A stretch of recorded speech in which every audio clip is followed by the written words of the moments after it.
ये पितृपक्ष का मतलब नहीं। शिव भक्ति हमारे भीतर कैसे आ सकती है? शिव भक्ति हमारे भीतर हम कैसे प्रवेश करा सकते हैं, उसका हम प्रयास करते हैं। और देखिए, शिव कथा कोई साधारण सी कथा नहीं है। इसमें बाबा आपकी पूरी पूरी परीक्षा लेता है और परीक्षा के साथ में ये कथा सफल हो पाती है, तब ये कथा पहुंच पाती है। पूर्ण परीक्षा। और हमने पहले भी कथा में कहा, परीक्षा लेगा भोलेनाथ और प्रतीक्षा करना तुम। परीक्षा अगर वो ले रहा है तो प्रतीक्षा तुम्हें करना है, तुम्हें इंतजार करना है कि मेरा बाबा संभाल लेगा, मेरा बाबा कर लेगा, मेरा बाबा संभाल लेगा। परीक्षा बोलेगा पर प्रतीक्षा तुम्हें करना। उस प्रतीक्षा को, थोड़ा सा इंतजार को बढ़ा लो। और मैंने तेरे ही भरोसे बाबा, तेरे ही भरोसे हवा बिच उड़ती जावांगी, बाबा डोर हत्तो छड़ीना मैं कटी जावांगी, भोले मैं तेरी पतंग, शंभो मैं तेरी। अपने विश्वास को दृढ़ बनाना है हमको, अपने भरोसे को दृढ़ बनाना है हमको। और जब हमारा विश्वास, हमारा भरोसा दृढ़ होगा तो शिव को मिलने में देरी नहीं होगी। अभी चल रहा है श्राद्ध पक्ष।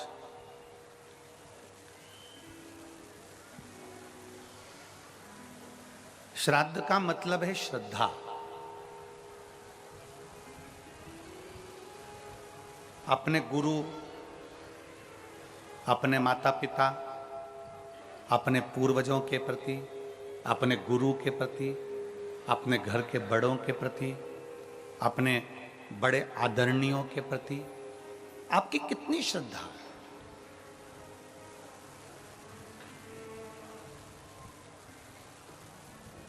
दुनिया के लोग कहते हैं कि अगर हम पितरों का स्मरण ना करें तो हमारे पितर रुष्ट हो जाते हैं। हम अपने पितरों का भजन ना करें तो हमारे पितर रुष्ट हो जाते हैं।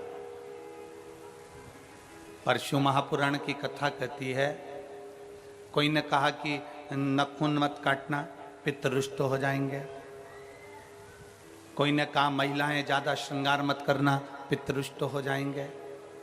कोई ने कह दिया नया साड़ी मत लेना, नया वस्त्र मत लेना, पितर रुष्ट हो जाएंगे। पहले आप और हम समझें कि पितृपक्ष का मतलब क्या होता है। आस्था चैनल के माध्यम से जितने मेरे श्रोता भाई बहन इस वनवासी क्षेत्र से, छत्तीसगढ़ की इस परम भूमि से, धमतरी जिले से, राम पतवन गमन की इस भूमि से अगर आप कथा का रसपान करने के लिए बैठे हो और आस्था चैनल के माध्यम से सुन रहे हो, चाहे इस छोटे से गांव में, बहुत छोटा सा गांव, बहुत छोटा सा, शायद धमतरी जिले के लोगों को भी आश्चर्य हो रहा होगा कि इस छोटे से गांव में कथा कैसे हो गई। ये सोचने वाला विषय। पूरे धमतरी जिला वालों को, पूरे रायपुर जिला वालों को, पूरे दुर्ग वालों को, पूरे भिलाई वालों को और पूरे क्षेत्र वालों को ये सोचने में आ रहा होगा कि इतने छोटे से क्षेत्र में गुरुजी ने कथा दे कैसे दी। इतने छोटे से क्षेत्र में उसका केवल एक कारण था कि श्राद्ध पक्ष में दुनिया के लोग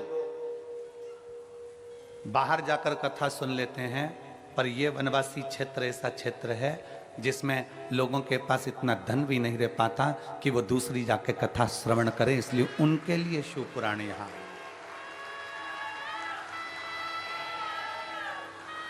ये कथा उनके लिए आई है। जो अपने गांव से बाहर निकलना, जिन्होंने कभी ट्रेन का साधन नहीं देखा, जिन्होंने कभी कोई बड़े शहर में जाने से भी भय लगता है, ये कथा उनके लिए आई है। और जितने टीवी चैनल के माध्यम से कथा सुन रहे हैं, जितने आस्था चैनल के माध्यम से कथा सुन रहे हैं, आप ये मानकर चलो इस कथा के यजमान आप सब हैं और पूरा ये धमतरी क्षेत्र है। केवल एक यजमान नहीं, इसके आप सब यजमान हैं। इसलिए भाव से, दिल से कथा का तत्व ग्रहण करिए। पितृपक्ष को हम समझें। किसी ने कहा नखून मत काटना, किसी ने कहा नया कपड़ा मत लेना, पितृपक्ष में 16 दिन नए कपड़े नहीं लेना चाहिए, कोई कहे ये नहीं करना चाहिए, कोई कहे मकान का मुहूर्त, कोई कहे ये मुहूर्त, कोई कहे वो मुहूर्त, कोई कहे अच्छा काम करने के लिए मत जाओ, अच्छा मंगल कार्य के लिए आगे मत बढ़ो।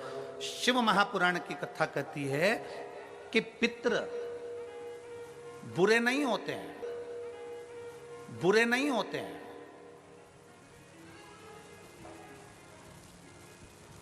पितृ बुरे नहीं होते हैं। आज लोगों के मन में बड़ा भय हो जाता है। व्हाट्सएप खोलो, फेसबुक खोलो, तो ब्राह्मणों के लिए लोग कमेंट्स करना प्रारंभ कर देते हैं कि अब श्राद्ध पक्ष चालू हो गया, ब्राह्मण जीमने के लिए जाएंगे। कोई ब्राह्मण की तुलना कौवे से कर देता है, कोई कुछ कह देता है, कोई कुछ कह देता है। ना,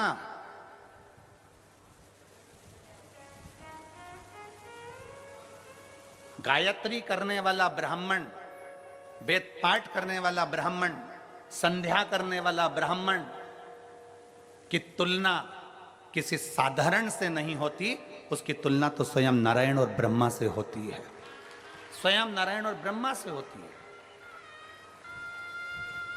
किसी ने कहा कि तुम अभी नया वस्त्र मत लो, पितृपक्ष चल रहा है,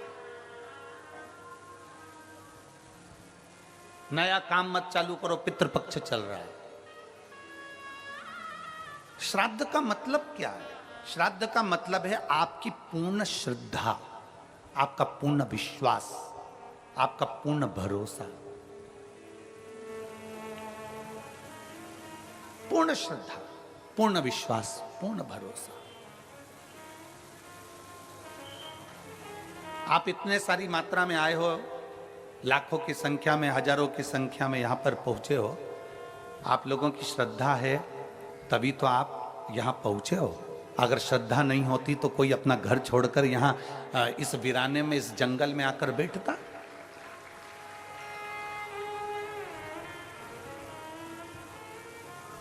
इस वीराने में, इस जंगल में कौन आता?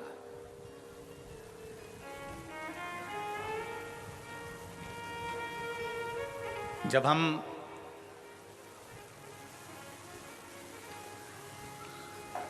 कल इस पवित्र भूमि पर आए छत्तीसगढ़ की, और इस कांटा कुन्ही गांव में के अंतर्गत हम यहाँ पहुँचे।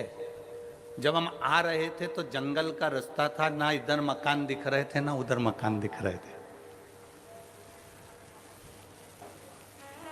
और हमें जो लेकर गाड़ी चला कर आ रहे थे कृष्ण कन्हैया सारथी, हम उनसे पूछ रहे थे कि गांव है कि नहीं है। हम उनसे बात करते करते आ रहे थे, तो हमारे कृष्ण से रथ चलाने वाले से हमने पूछा, हमारे सारथी से हमने पूछा कि गांव है कि नहीं है। कहा गुरुजी है।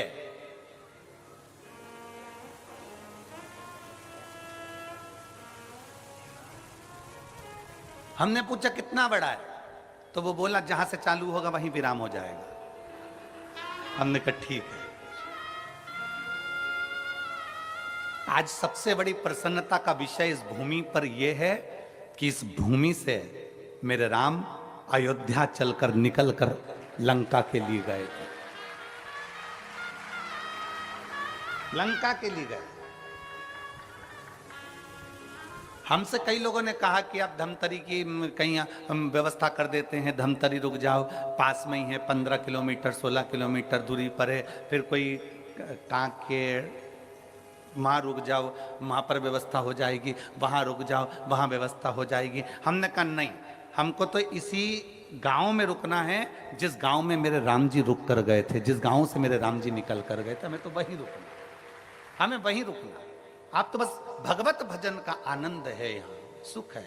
हमें इस मार्ग से जो भक्ति है वो जनमानस तक भेजना है। और ये कथा जो वनवासियों के बीच में आई है, ये कथा जो जनमानस के बीच में आई है, उसका एक आनंद हो।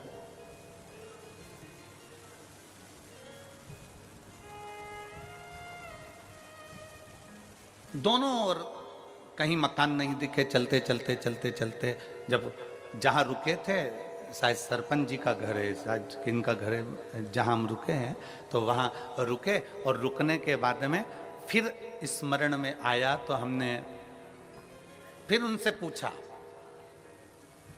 सारथी से, कृष्ण कन्हैया से, क्यों पूरा क्षेत्र जंगल का है,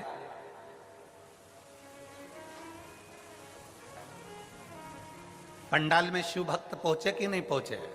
अरे गुरुजी, वो तो 3 दिन पहले से ही पहुंच गए थे, तो 3 दिन पहले से ही पहुंच गए।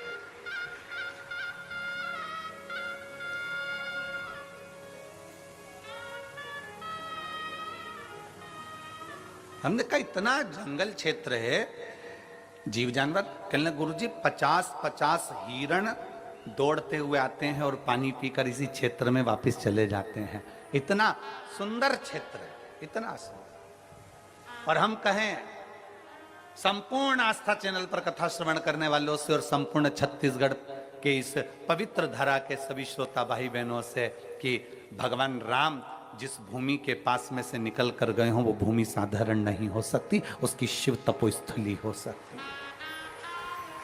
शिव तपोस्थली, जिस भूमि पर स्वयं शंकर बैठे हों, महानदी के तट पर मां आदिशक्ति दुर्गा भवानी बैठी हो,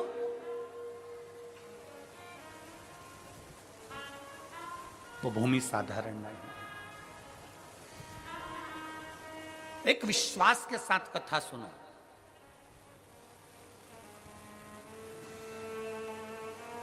जिस नदी को छत्तीसगढ़ की गंगा कहा जाता है, उस पवित्र नदी के तट पर आप और हम कथा सुन रहे हैं।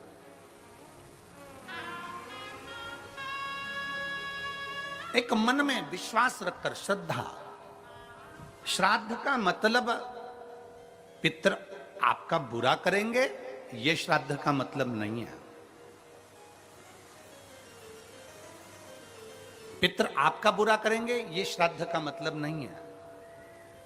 पितर आपको श्राप देंगे, यह श्राद्ध का मतलब नहीं है। यह पितृपक्ष का मतलब नहीं है।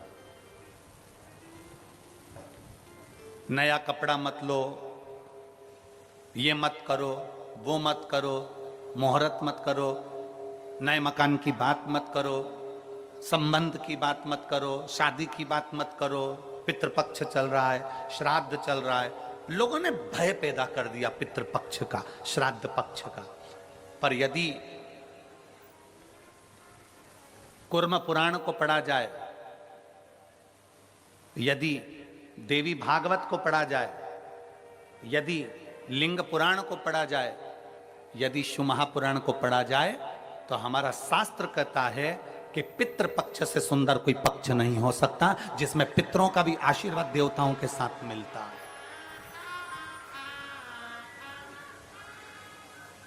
जिसमें देवता का तो आशीर्वाद मिलता ही है, पर देवताओं के साथ में पितरों का भी आशीर्वाद हमको प्राप्त होता है। पितरों का भी आशीर्वाद,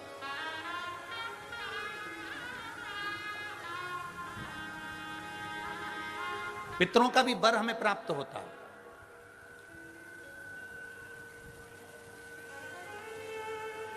पितरों का भी आशीर्वाद हमें प्राप्त होता है। तो कौन कह दे कि ये पितृपक्ष बेकार होता है, ये श्राद्ध पक्ष बेकार होता है? श्राद्ध पक्ष में ये मत करो, श्राद्ध पक्ष में वो मत करो, पितृपक्ष में ये ना ना ना। शिव महापुराण की कथा कहती है पितृपक्ष वो पक्ष है कि बाकी के समय में, बाकी के पक्षों में तो केवल देवता का आशीर्वाद मिलता है, पर श्राद्ध पक्ष में देवताओं के साथ में पितरों का भी आशीर्वाद प्राप्त होता है, हमारे पूर्वजों का आशीर्वाद प्राप्त होता है।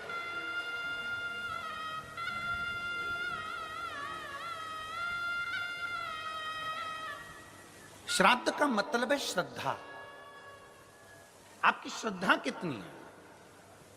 कितने लोग हैं यहां पर जो बैठे हैं जो शंकर जी के मंदिर में एक लोटा जल चढ़ाते? जरा हाथ उठाओ। सब चढ़ाते हो? रख लो, वापिस रखो, वापिस रखो। और कितने लोग हैं जिन्होंने अपनी अड़ोसन, पड़ोसन और पीछे वाली धड़ोसन, इन सबसे कहा कि एक लोटा जल चढ़ाया करो? वो हाथ उठाओ जरा, उठाओ जरा हाथ। हाँ ठीक है, रखो रखो। आप लोगों ने कभी तो कहा होगा अपनी पड़ोसन को, अपनी अड़ोसन को और पीछे वाली धड़ोसन को कि शिव मंदिर जाया करो, शंकर को एक लोटा जल चढ़ाया करो, शिव स्तुति करा करो, शंकर का स्मरण करा करो, शंकर की भक्ति करा करो, सारी समस्या का हल।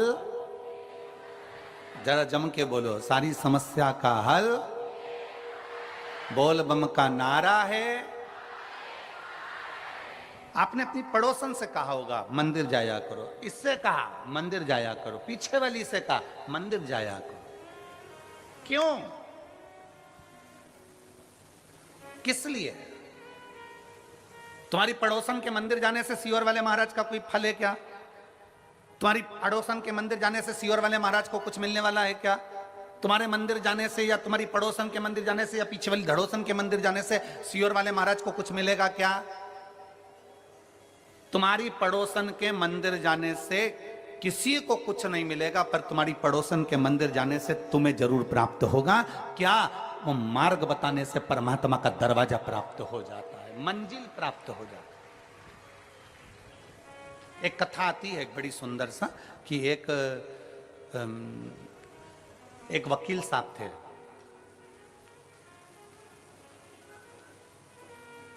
और वकील साहब, एक कथा आती है, एक वकील साहब थे और वकील साहब अदालत जाते और अपना केस लड़ते।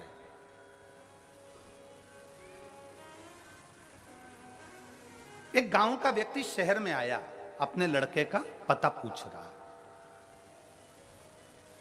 और गांव का व्यक्ति शहर में आया और अपने लड़के का पता पूछ रहा। लड़के का पता पूछा वकील साहब। वकील साहब को वो पहचानता नहीं है। बहुत गांव का व्यक्ति था, जैसे अभी हमने कहा कि कई लोग ऐसे हैं, वनवासी क्षेत्र के कई लोग ऐसे हैं जिन्होंने अभी तक ट्रेन में भी नहीं बैठे होंगे, डरते हैं ट्रेन में बैठने से। बुजुर्ग पुराने आज भी बड़े बड़े शहर में नहीं पहुंच पाते।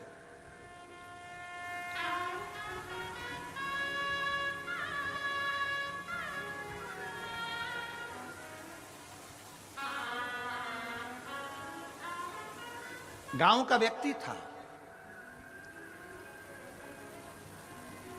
और गांव का व्यक्ति, बुजुर्ग व्यक्ति शहर में आया। वकील साहब केस लड़ रहे थे और केस हार गए। हार कर बाहर खड़े थे अदालत के बाहर।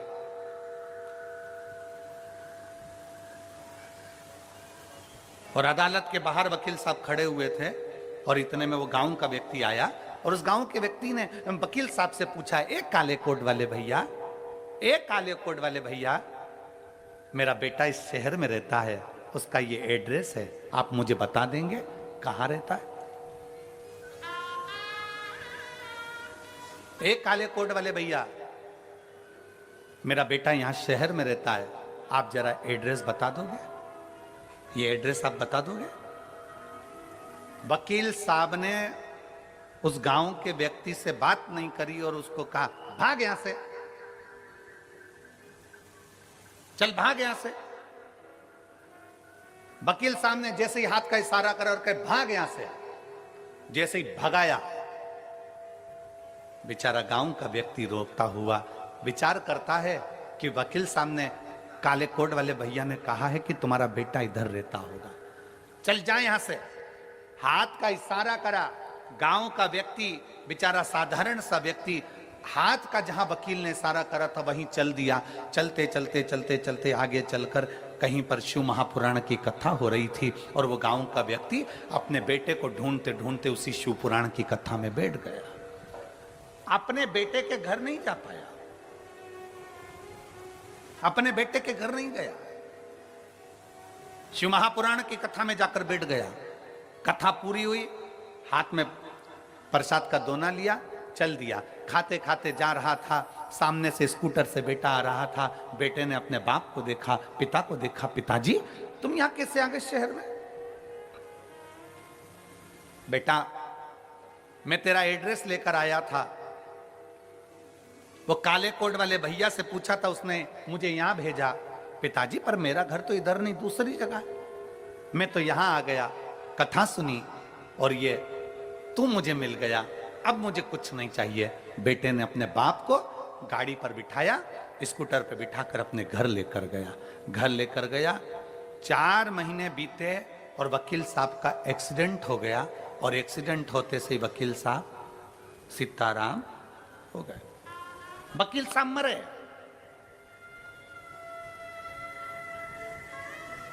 ऊपर गए, धर्मराज ने कहा कौन आया है? कि ये आया है काला कोट। वकील साहब सामने खड़े थे, सामने खड़े थे।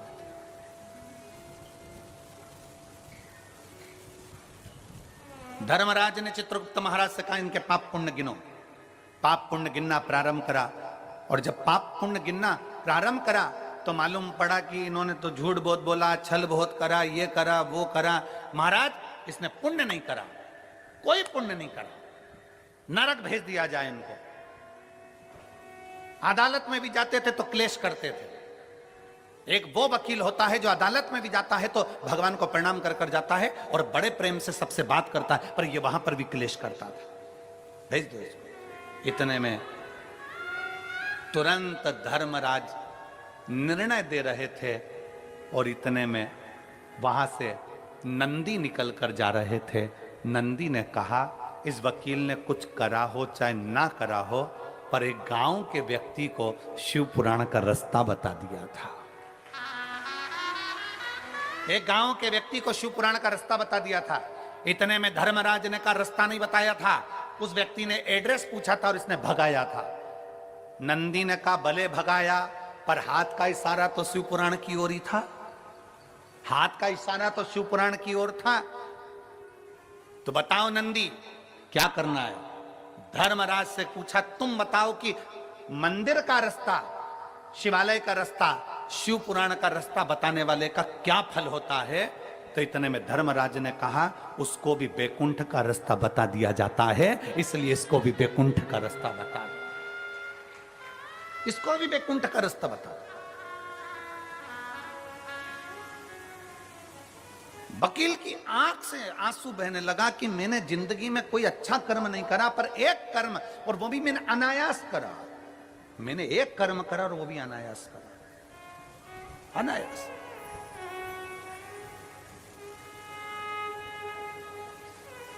कांटाकुर्डी के धमतरी जिले के इस छोटे से ग्रामीण क्षेत्र में अगर ये 5 दिवसीय की कथा चल रही है तो पूरे धमतरी जिले को बड़ी प्रसन्नता होना चाहिए कि हमारे शिव हमें मंजिल बताने के लिए आए हैं, हमारे शंकर हमें मंजिल बताने के लिए आए। आज हमारा कितना सौभाग्य है, आज हमारा कितना कितना कितना आनंद का विषय है।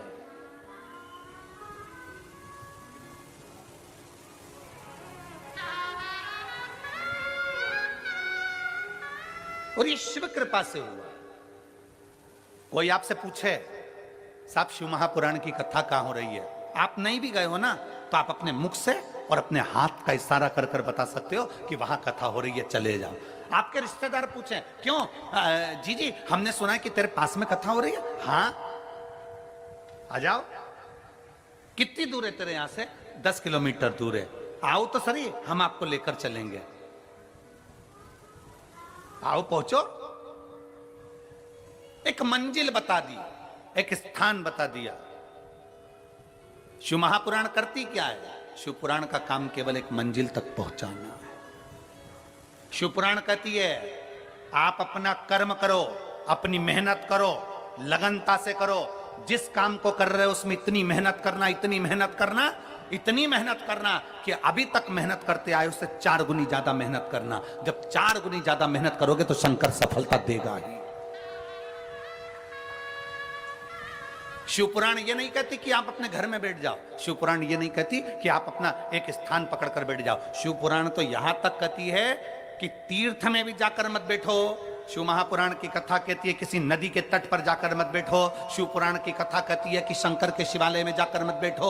आप तो अगर तीर्थ गए हो तो वहां से लौट कर आइए, नदी के किनारे तक गए हो लौट कर आइए, किसी शिवालय तक गए हो लौट कर आइए। शिव महापुराण की कथा कहती है कि आप अपनी लगनता, अपनी मेहनत, अपना कर्म इतना प्रबल करो, इतना मेहनत करो कि उस मेहनत का फल आपको मिले।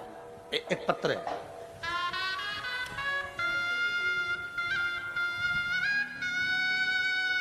मेरा नाम अनीता बंधोर, मैं नरहरपुर जिला कांकेर छत्तीसगढ़ की निवासी हूं। कहीं बैठी हो तो हाथ हिला सकती हैं, अगर कहीं बैठी हो तो हाथ हिला सकती हैं। मेरा नाम अनीता बंधोर, मैं नरहरपुर जिला कांकेर छत्तीसगढ़ की रहनिवासी हूं। कहीं बैठी हो? हाँ हाँ, दिख गए। आ जाइए, एक बेलपत्र ले जाओ, आ जाओ, आ जाइए। मैं जिला कांकेर छत्तीसगढ़ की निवासी हूं। मैं भोलेनाथ जी का मैं क्या वर्णन करूं गुरुदेव। मेरे 2 बेटे हैं। बड़ा बेटा कंपटीशन एग्जाम की तैयारी कर रहा था और छोटा बेटा नीट की तैयारी कर रहा था। 5 साल से मेरे दोनों बेटे तैयारी कर रहे हैं, पर 5 साल तक उनका सिलेक्शन नहीं हुआ। ना तो कंपटीशन एग्जाम में मेरे बड़े बेटे का हुआ, ना नीट में मेरे छोटे बेटे का हुआ। गुरुदेव, हम भले कांकेर के रहने वाले हैं, छोटे क्षेत्र के हैं, पर बेटों का मन था कि हम भी कोई ऑफिसर बन जाएं, हमारा भी कोई ऊंचा पद हो जाए।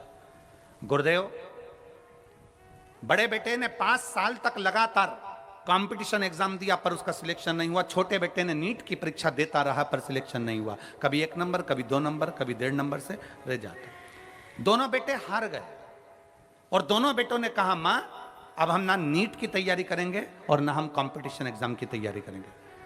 तब मेरे बच्चों ने जैसे ही बोला तो मैंने अपने बच्चों से कहा, एक बार सियोर वाले महाराज की कथा सुनो। हमने टीवी चालू कर हम आपको पहचानते नहीं थे, जानते नहीं थे, दूसरे के कहने पर हमने टीवी चालू करी, आस्था चैनल पर आपकी कथा सुनी। कथा सुनते ही मेरे बच्चों को सुनाई और मेरे बच्चों ने कह दिया, सियोर वाला महाराज कहता है कि मेहनत को 4 गुना बढ़ाओ, अपनी लगन, अपने कर्म को, अपनी मेहनत को चौगुना करो और चौगुना मेहनत कर कर शंकर को जल चढ़ाओ। जल चढ़ाकर जब एग्जाम के लिए जाओ तो एक बेलपत्री पर शहद लगा कर जाओ। मेहनत को चौगुना करना है। अब मेरे बेटे ने कंपटीशन एग्जाम की तैयारी करी और छोटे बेटे ने नीट की तैयारी करी और दोनों ने अपनी मेहनत को 4 गुना कर दिया। मैं और मेरे दोनों बेटे, हम तीनों शंकर जी के मंदिर में 1 लोटा जल चढ़ाने के लिए जाने लगे। और राम आया, बीच वाली पत्ती पर शहद लगाया और शहद लगाकर शंकर को लगाकर मेरे बेटे कंपटीशन एग्जाम में बैठ गया और दूसरा बेटा नीट की परीक्षा में बैठ गया। आज मैं बाबा को धन्यवाद देने आई हूं। जो बेटा मेरा कंपटीशन एग्जाम में बैठा था वो रेलवे का बहुत बड़ा पदाधिकारी बन गया और छोटा बेटा जो नीट की परीक्षा दे रहा था वो मेडिकल कॉलेज में सिलेक्ट हो गया। मेरा बेटा डॉक्टर बन रहा है और बड़ा बेटा रेलवे में हो गया। ये शिव तत्व है, ये शंकर है, ये शिव ओघड़ी है।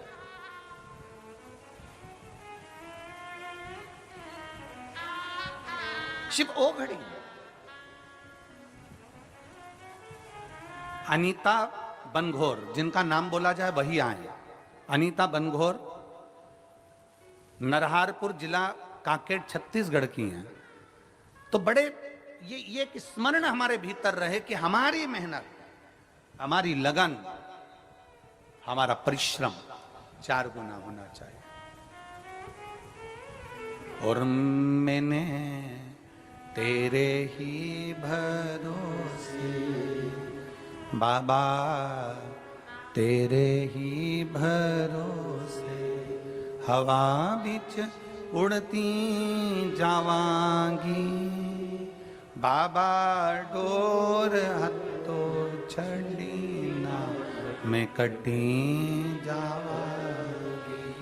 भोले मैं तेरी पतंग शंभो मैं तेरी हवा बिच उड़ती जावांगी, बाबा डोर हत्तो छड़ी ना मैं कटी।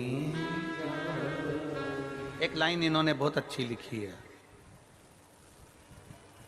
आप और हम दोनों मिलकर गुनगुनाते हैं कि मुझे भोले बाबा ने बहुत दे दिया है, तेरा शुक्रिया है, तेरा शुक्रिया, तेरा शुक्रिया, तेरा शुक्रिया। छोटा बेटा गवर्नमेंट मेडिकल कॉलेज राजनंद गांव में MBBS कर रहा है, डॉक्टरी की पढ़ाई कर रहा है। छोटा रेलवे में बड़ा रेलवे में सिलेक्ट हो गया। इसमें सियोर वाले महाराज ने कुछ नहीं किया। आप भ्रम में मत पड़ना कि सियोर वाले महाराज ने किया। इसमें आपकी मेहनत ने करा, आपकी लगन ने करा, आपके कर्म ने करा, और कर्म के साथ आपने जो शंकर भगवान पर भरोसा करा, शिव ने हाथ पकड़कर पार लगा दिया। कोई लेट बनता है, कोई जल्दी बनता है, शंकर को जल चढ़ाने वाला एक दिन सेठ जरूर बनता है। थोड़ा समय लग सकता है, थोड़ा संघर्ष का समय होगा, कटेगा। थोड़ा मेहनत का समय होगा, कटेगा। अपनी मेहनत को 4 गुना बढ़ाओ, अपने संघर्ष को, अपने कर्म को, अपनी लगनता को 4 गुना बढ़ाओ।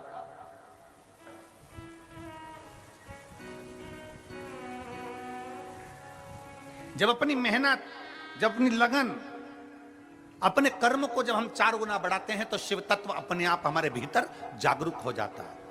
दुनिया के लोग पूछते हैं, गुरुजी शंकर को 1 लोटा जल चढ़ाने वाले को भगवान इतनी जल्दी सुन लेता है? हम कहते हैं तुम जल नहीं चढ़ाते, तुम शंकर भगवान को जब जल चढ़ाते हो तो भगवान भोलेनाथ जल चढ़ाने वाले के हाथ को किसी दूसरे के हाथ के आगे फैलाने नहीं देता, वो पकड़कर उसको मंजिल तक पहुंचा देता।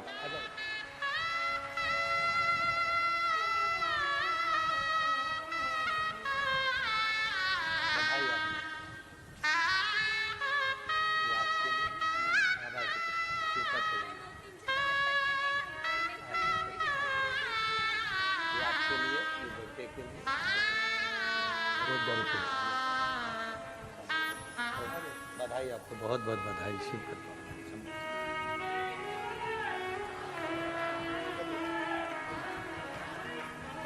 एक विश्वास अपने भीतर प्रकट करिए,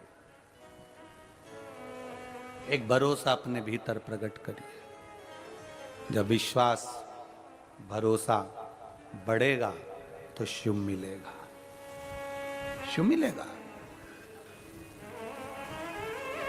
जिन हाथों से आप शंकर भगवान को 1 लोटा जल चढ़ा रहे हो ना, मेरा भोले बाबा इन हाथों को दूसरे के आगे फैलाने नहीं देगा।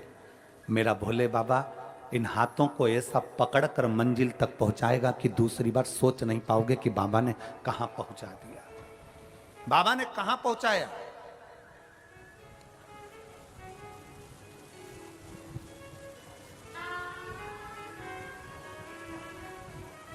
तेरे मंदिर में आना मेरा काम है और मेरी बिगड़ी बनाना तेरा काम। मैं आ तो गया हूं मगर जानता हूं कि तेरे दल पर आने के काबिल नहीं। कितना हम करते हैं, कितना।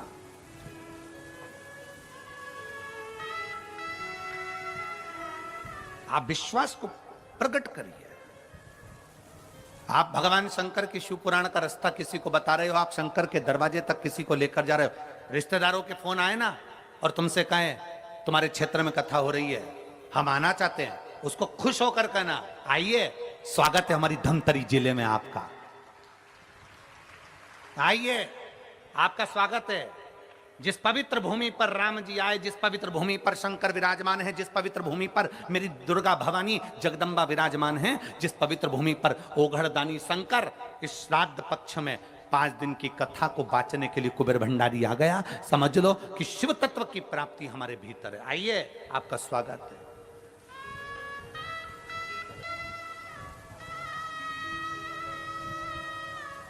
कांटा कुर्डीही में ये शिव भक्त बार बार नहीं आएंगे। बोलो आएंगे क्या? अरे बोलो तो जम के, आएंगे नहीं। इस छोटे से गांव में अगर इतने शिव भक्त आए हैं तो आपको सेवा का मौका मिला है। पूरे धमतरी वालों को 14-15 किलोमीटर दूर रहने वाले जितने जितने आसपास के शहर हैं उनको मौका मिला है कि इनकी सेवा करो।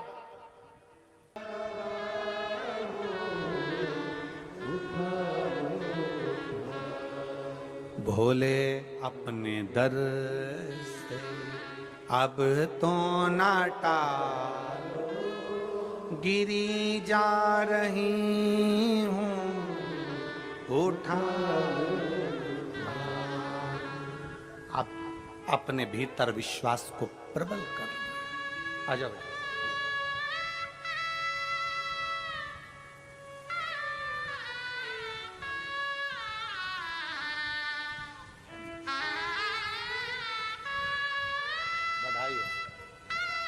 प्रणाम करो, प्रणाम करो, बाबा को प्रणाम करो।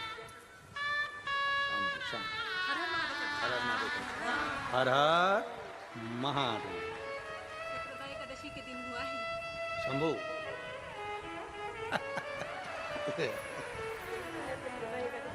बधाई हो, बधाई हो। अरे लुटा दिया भंडार काशी वाले, कर दिया माला काशी, लुटा दिया, हाँ लुटा दिया, लुटा दिया, अरे लुटा दिया भंडार काशी वाले ने, कर दिया माला काशी। एक विश्वास अपने भीतर प्रकट करिए, शिव के प्रति भरोसा प्रकट करिए।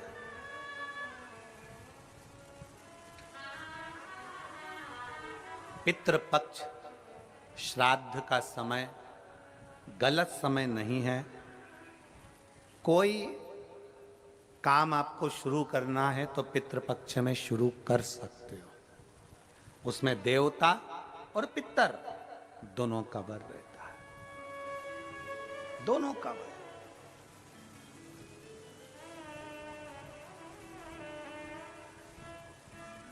कितना देते हैं शिव?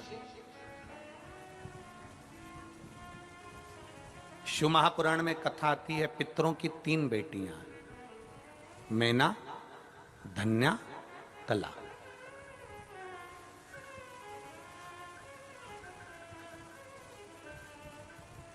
मैना के सुंदर आनंद में पार्वती जी है। धन्या सुनैना बनी, जिनकी गोद में माता सीता जी खेले। कला कीर्ति बनी, जिनकी गोद में राधा जी खेले। पितरों की 3 बेटी। अब पितरों की 3 बेटियों के 3 देवियां हैं। पहले नंबर पर कौन है? पार्वती जी। दूसरे नंबर पर कौन है? सीता जी। और तीसरे नंबर पर कौन है? जम के बोलो जरा, राधा जी। ये पितरों की बेटियां हैं।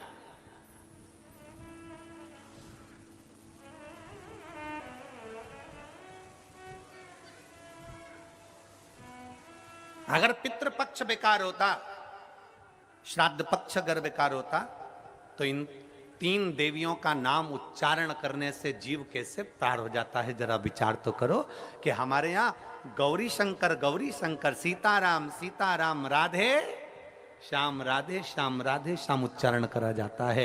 राधा का नाम स्मरण किया, सीता का नाम स्मरण किया, पार्वती जी के नाम का स्मरण किया। पार्वती जी के नाम का स्मरण किया। कैसे पार उतर सकता है? बस पितृपक्ष में एक काम चालू करो। पितृपक्ष में बन सके गौ माता को रोटी दो, पितृपक्ष में बन सके गौ माता को जल दो, पितृपक्ष में बन सके तो भूखे को भोजन कराओ, प्यासे को पानी पिलाओ। पितृपक्ष में बन सके, तुम्हें किसी ने कह दिया, कोई विद्वान ने तुम्हें बता दिया कि तुम्हारे पितृ दोष है, तुम्हारे घर में काल सर्प दोष है, तुम्हारे घर में ऐसा दोष है, तो एक काम चालू करो, 16 दिन श्राद्ध के एक चावल का दाना देवाधिदेव महादेव के शिवलिंग पर समर्पित करो, दूसरा चावल का दाना अशोक सुंदरी की जगह पर समर्पित करो, और एक लोटा जल पहले अशोक सुंदरी वाली जगह पर थोड़ा सा चढ़ाओ, उसके बाद शंकर भगवान को उस जल को अर्पित करो, अपना गोत्र बोलकर अपने पितरों का स्मरण कर कर आपका पितृदोष अपने आप शांत हो जाएगा, दोष मिट जाएगा, आपका पितृदोष शांत, आपका दोष समाप्त।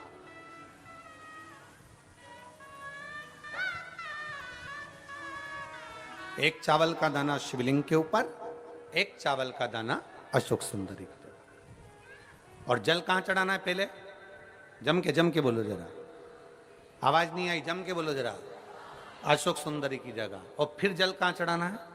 शिवलिंग के ऊपर। शंकर बाबा क्या बोलकर? अपना गोत्र। जिसको गोत्र नहीं मालूम उसको एक चीज मालूम होना चाहिए, शंकर का नाम। श्री शिवाय नमस्तुभ्यम, ओम नमः शिवाय, नमः शिवाय, गौरी शंकर शिव का नाम। जल समर्पित करो। पितृपक्ष में आज कितनी प्रसन्नता है, कितनी प्रसन्नता। मैं इस संपूर्ण समिति को धन्यवाद दे रहा हूं, संपूर्ण समिति, मैं पूरी समिति को, मैं लाखोटिया जी आपको भी धन्यवाद देता हूं और पूरी समिति को धन्यवाद दे रहा हूं कि आज इतने वनवासी क्षेत्र के ना जाने कितने भक्त जो नहीं जा पाए उनको यह कथा सुनने को मिल रही है, और उनके लिए जो भोजन भंडारे की व्यवस्था भी करी गई है, तो शिव तत्व की प्राप्ति है श्राद्ध पक्ष में। और आज हमारी विठलेश सेवा समिति कुबेरेश्वर धाम भी आज आनंद का विषय जानता है कि ये भोजन भंडारा, थोड़ा बहुत भंडारे का क्रम जो चलवा रहे हैं 5 दिन तक, उसका एक आनंद है। और आप सब जितना आस्था चैनल पर श्रवण कर रहे हो, आपको धन्यवाद है जो आपका सहयोग इस कथा के अंतर्गत मिल रहा है। सबको साधुवाद। आपका एक अंश मात्र, एक अन्न का दाना भी अगर कहीं मिल रहा है तो उसका फल आपको प्राप्त हो। और किस क्षेत्र के लिए दे रहे हो, कहां दे रहे हो, जरा विचार करिएगा। एक विश्वास के साथ करो, भजन के साथ, आनंद, भरोसे के साथ करिए।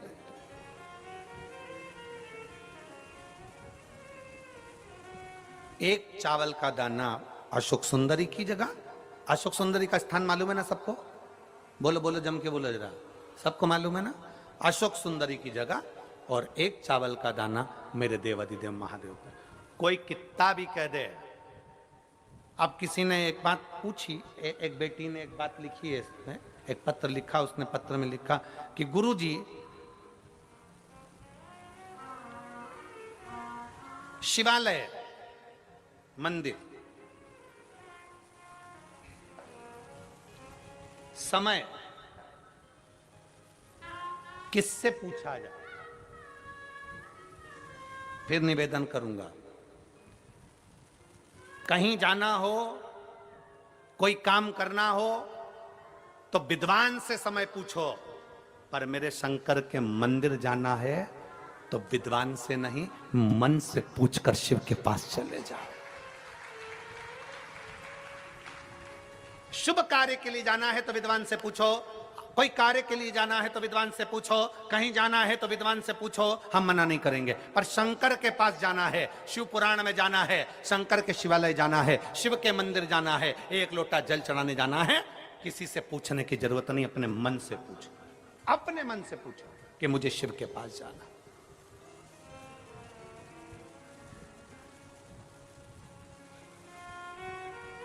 शिव कैलाश का वासी है, शिव शमशान निवासी है। शिव कुबेरेश्वर महादेव है। उसके पास जाने का समय नहीं पूछा जाता। आपके यहाँ हो सकता है, हमारे उधर तो नहीं होता कि शंकर भगवान शमशान के निवासी हैं। अब मालूम पड़े कोई मर गया तो तुम विद्वान के पास जाके पूछोगे, पंडित जी देख के बताओ हमारे परदादा मर गए, उनको कितनी बजे लेके जाना है। पंडित जी से पूछो, अरे बोलो तो रे, पूछते कोई?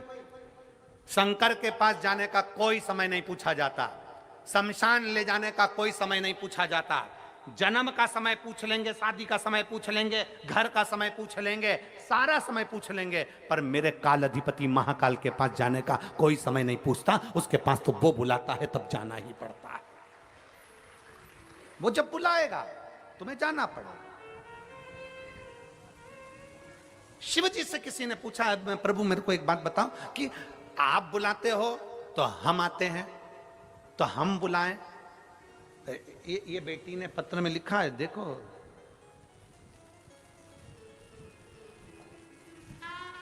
ए महाराज जी, मेरा नाम अंजलि साहू है, मैं बालोदा जिले की रहने वाली हूं, आपसे प्रश्न करने के लिए आई हूं। धन्यवाद। बेटी को साधुता है, बेटी को मेरा बहुत बहुत साधुता। ए महाराज जी, भगवान हमारे सामने क्यों नहीं आते? डरते नहीं, भगवान को डर नहीं लगता, डर अपनों को लगता है। एक आध दिन अगर शंकर सामने आके खड़े हो गए ना, एक आध दिन अगर शंकर सामने आके खड़े हो गए ना, शंकर कुछ नहीं करेंगे। उसके गले में जो है ना बासुकी, चलो शंकर को भी जाने दो, वो बासुकी को भी जाने दो, उसी का कोई रिश्तेदार, उसी का रिश्तेदार तुम्हारे घर में अगर आ जाए तो मेरी बेटी अंजलि, बेटा तू घर के बाहर और रिश्तेदार घर के अंदर होगा। इसीलिए शिव नहीं आते, भगवान नहीं डरता, भगवान आने को तैयार बैठा है। कौन कहता है परमात्मा नहीं आता? छत्तीसगढ़ वालों का पुण्य इतना प्रबल था कि अयोध्या छोड़कर राम इस मार्ग से गए। कौन कहता है परमात्मा नहीं आता? द्वारका वालों का पुण्य इतना प्रबल था कि सौराष्ट्र की भूमि में मथुरा छोड़कर द्वारका नाथ गए। कौन कहता है परमात्मा नहीं आता? भगवान को डर नहीं लगता। मेरी बेटा अंजलि बेटी, बहुत बहुत साधुवाद आपके प्रश्न के लिए, आपको धन्यवाद। साधुता है आपको। परमात्मा नहीं डरता, परमात्मा तो तुम्हारे सम्मुख में आने के लिए बैठा है। बस वो जानता है कि मैं पहुंच गया ना तो तू घबरा जाएगा, मैं पहुंच गया ना तो डर जाएगा। और डरते, एक बार भागवत कथा को देखिए, आप लोग सुने हो? भागवत जी सुने हो? बोलो तो सही, भागवत सुनिए। भागवत सुनिए तो उसमें आएगा कि भगवान कृष्ण ने गिरि गोवर्धन नाथ जी का पूजन करवाया था। गोवर्धन नाथ जी का पूजन जब सारे ब्रजवासी कहने लगे कृष्ण भगवान से कि हमारा इंद्र देवता तो खाने आता था, ये तो पर्वत है, ये तो पत्थर है, ये तो पाषाण है, इसमें से तो भगवान खाने आ ही नहीं रहे। हमने इतना सारा भोजन बनाया, कोई आ ही नहीं रहा। सुना कि नहीं सुना भागवत जी में? कोई आ ही नहीं रहा। इतने में भगवान कृष्ण ने कहा क्या चाहते हो कि भगवान और खा के जाए? हाँ, तो भगवान कृष्ण ने तुरंत गोवर्धन पर्वत के अंदर प्रकट हो गए।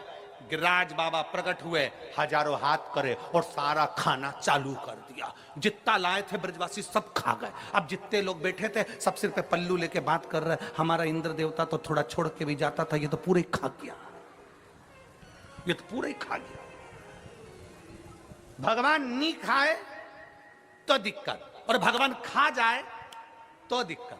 अब सब बात कर रहे हैं, अरे इंद्र देवता तो थोड़ा छोड़ते थे, ये तो पूरा के पूरे खा गया, ये तो पूरा के पूरा खा गया। तब भगवान कृष्ण ने हाथ जोड़कर कहा गोवर्धन बाबा थोड़ा सा इन ब्रजवासियों के लिए प्रसाद छोड़ दो। तब भगवान गोवर्धन नाथ जी ने प्रसाद छोड़ा और कह दिया सुनो कृष्ण, इन ब्रजवासियों ने मुझे खाने से रोका, इसलिए आज के बाद मैं किसी के सामने खाने नहीं आऊंगा, केवल भाव से खाकर जाऊंगा, केवल भाव से। अब किसी ने पूछा भगवान गुरु जी कि भगवान भाव से खाते हैं, ये कैसे मालूम पड़ेगा? तो मेरी जीजी और जितनी बैठी हैं आज शाम को जाके प्रैक्टिकल करो, घर में सत्यनारायण भगवान की कथा करो। सत्यनारायण भगवान की कथा में पंजेरी सेको, पंजेरी जानते हो, आटा सेक के शक्कर मिला के और पंचामृत बनाओ, दही दूध सब मिला के पंचामृत। एक कटोरी पंजेरी और एक कटोरी पंचामृत अलग रख दो फ्रिज के ऊपर, और एक कटोरी पंजेरी और पंचामृत सत्यनारायण भगवान के सामने रख दो। पूरी कथा सुनना, आरती करना, पूजन करना और पंजेरी खाकर देखना। फिर फ्रिज के ऊपर जो रख के आई थी उसको खाकर देखना, दोनों में स्वाद अंतर आएगा। जो भगवान के सामने रखी उसका स्वाद बढ़ जाएगा। और जाने दो, नवरात्रे आ रहे हैं, 16 दिन जाएंगे, श्राद्ध के नवरात्रे आ जाएंगे। नवरात्रे में जगह जगह देवी का भंडारा होता है। तुम्हारे यहाँ धमतरी में होता है कि नहीं होता हमको नहीं मालूम, होता है। देवी जी का भंडारा होता है। तुम्हारे घर में कद्दू की सब्जी बनाओ, तुम्हारे घर में काशी फल की सब्जी बनाओ, तुम्हारे घर में आलू की सब्जी बनाओ, तुम्हारे घर में सब्जी बनाओ, तुम्हारे घर में पूड़ी बनाओ, तुम्हारे घर में हलवा बनाओ, तुम्हारे घर में खीर बनाओ, और एक बार भंडारे में जाकर कद्दू की सब्जी और मोटी मोटी पूड़ी खाकर आओ। जो घर में स्वाद नहीं आएगा वो भंडारे में आएगा। घर में जाके खिचड़ी बनाओ, घर में जाकर दाल चावल सब्जी चावल बनाओ, और एक बार कुबेरेश्वर महादेव का जो भंडारा चलता है उस भंडारे की थोड़ी सी खिचड़ी मुंह में खाकर देखना, तुम्हें ऐसा लगेगा जैसे कर्मा बाई ने अपने हाथों से खिचड़ी बनाकर मेरे सांवरिया को खिलाया होगा। भाव का भगवान भूखा है।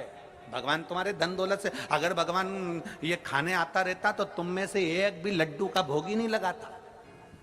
गणेश जी अगर खाने आते तो लड्डू का भोग, मोदक का भोग सब भूल जाते। शंकर जी खाने आते तो कोई शंकर जी को भोग नहीं लगाता। भगवान तो भाव का भूखा है, प्रेम बसाता है, और प्रेम के बसाता है तो सब पाकर चले जाता है। ये प्रेम ही तो है आपका, इसने ही है तो आपका।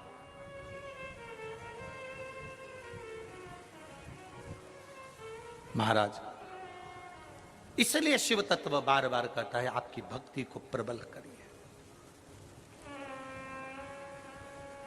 आपकी भक्ति को प्रबल करें।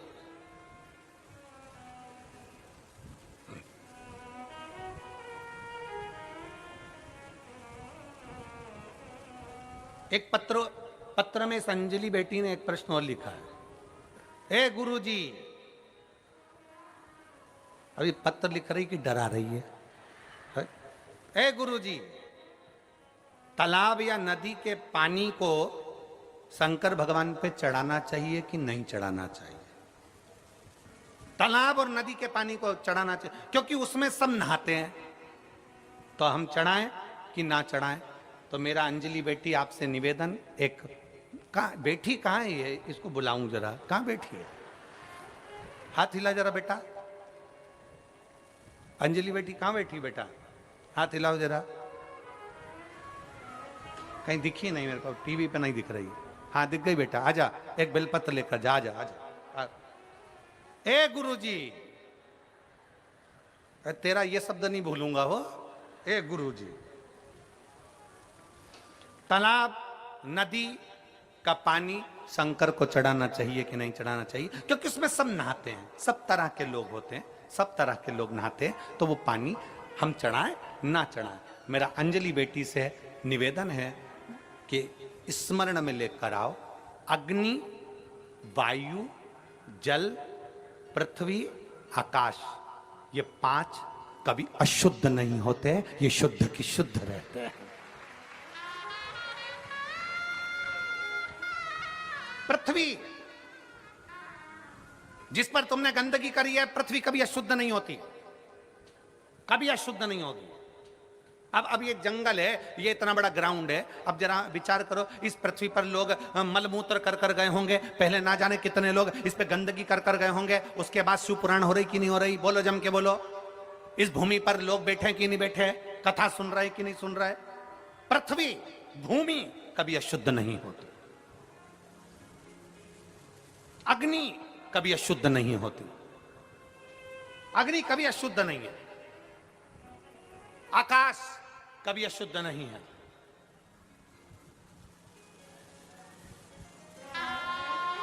जल कभी अशुद्ध नहीं। आजा बेटा, ए गुरुजी ले बेटा, साधु खुश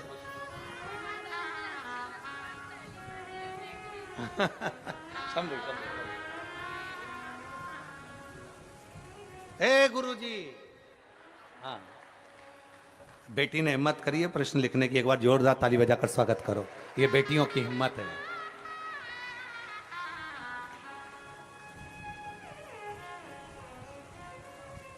आज हकीकत में लगा कि कर्माबाई की बेटी आई है, अंजलि साहू। हो? हाँ, अंजलि साहू, ठीक है। बालोदा जिले की रहने वाली है। अग्नि अशुद्ध नहीं है, पृथ्वी अशुद्ध नहीं है, आकाश अशुद्ध नहीं है, जल अशुद्ध नहीं है। जल जल होता है, उसमें वो खुद गुण होता है कि जल अपने आप में पवित्र होता है, अशुद्ध नहीं, उसकी शुद्धता अपने आप है, अपने आप।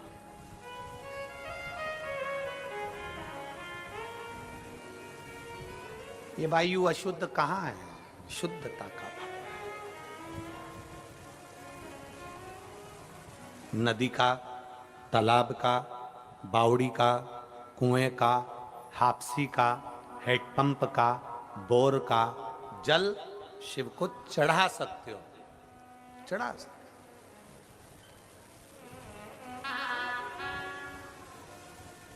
और मेरा निवेदन बेटा अंजलि आपको, आप एक कथा शिव पुराण में जरूर पढ़ना। शिव महापुराण में कथा आती है कड़प की। ऐसा डाकू, ऐसा जंगल में रहने वाला, ऐसा भील, ऐसा कड़प जो कभी देवता को नहीं जानता था, भगवान को नहीं देखा था, उसने भगवान को नहीं जानता था। एक पंडित जी को शंकर की पूजन करते हुए देख लिया था। कड़प के पास में पानी का लोटा नहीं था तो तालाब में जाकर मुंह में पानी भर लिया था। कड़प के पास चढ़ाने के लिए बेलपत्र नहीं था, दूसरी पत्तियां तोड़कर ले आया था। कड़प के पास भोग लगाने के लिए कुछ नहीं था तो एक जीव को मारकर उसका मांस लेकर आ गया था, उसको नहीं मालूम था। शंकर जी के पास में जाकर उसमें मुंह में से पानी की पिचकारी चला दी शिव जी के ऊपर, पत्तियां तोड़कर चढ़ा दी शंकर जी के ऊपर, तोड़कर। और आखिरी में क्या हुआ? शंकर के शिवलिंग को पंडित जी ने पिंजरे में बंद कर दिया कि कोई मांस का भोग लगा जाता है, गलत भोग लगा जाता है, तो पिंजरे में शंकर को बंद कर दिया, पिंजरे के अंदर।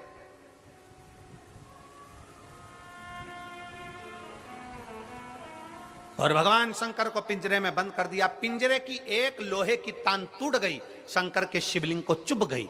चुभते से उसमें से रक्त निकलने लगा।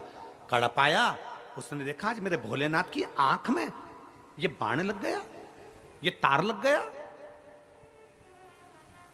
ये तार लग गया। कड़प ने देखा, हाथ लगाया पर रक्त रुका नहीं, खून रुका नहीं। तब कड़प को मालूम पड़ा मेरे पिताजी ने कहा था जो चीज बेकार हो जाती है उस पर वही चीज लगाना पड़ती है। आंख गई, कड़प ने त्रिशूल से अपनी आंख निकाली और शिवलिंग पर लगा दी। इतने में शंकर भगवान प्रकट हो गए, शिव प्रकट हो गए, शंकर सामने, शिव की प्रागट्यता।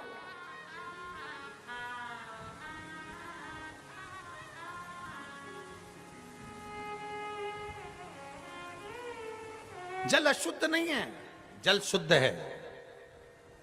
और जल से ज्यादा शिव महापुराण की कथा कहती है आपका भाव शुद्ध होना चाहिए, आपका मन शुद्ध होना चाहिए। जल अपनी जगह पर है, मन से चढ़ाइए, मन से। कहां से लाऊं गंगा, कहां से लाऊं यमुना, कहां से लाऊं सरयू अपार पड़ी रे।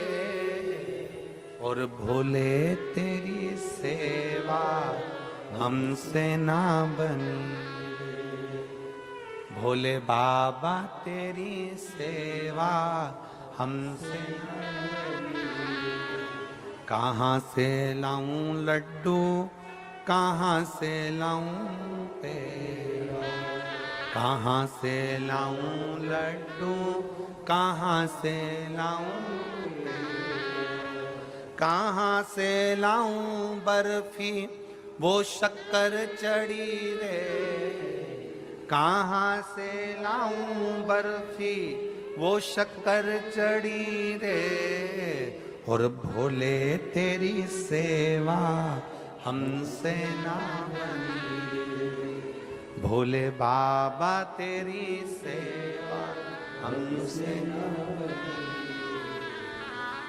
हमसे नहीं बन सकती। उसको मन से रिझाओ, मन से, कि तेरे सिर पर भोलेनाथ, फिकर फिर क्या करना, तेरे सिर पर भोलेनाथ, फिकर फिर क्या करना, तेरे सिर पर भोलेनाथ, फिकर फिर क्या करना, तेरे सिर पर भोलेनाथ, फिकर फिर क्या करना, क्या करना, फिकर फिर क्या करना, क्या करना, क्या करना, फिकर फिर तेरे सिर पर भोलेनाथ, फिकर फिर क्या करना, तेरे सिर। जो अपने पितरों के फोटो लेकर आए हैं, पूर्वजों के फोटो लेकर आए हैं, उसको साथ में लेकर बड़े आनंद के साथ, भाव के साथ, जो अपने पूर्वजों के फोटो लाए हैं इस श्राद्ध पक्ष की कथा में, दोनों हाथों से ऊपर करते हुए भाव के साथ, जय हो।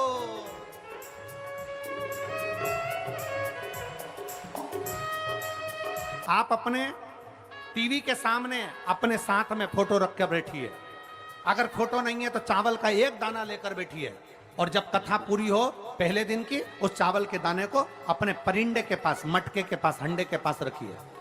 7 दिन 5 दिन रोज कथा सुनो, रोज एक चावल का दाना अपने पितरों के नाम से रखो, बाबा देवादिदेव महादेव आपके पूर्वजों को पार लगाएगा ही। दोनों हाथों से जय हो।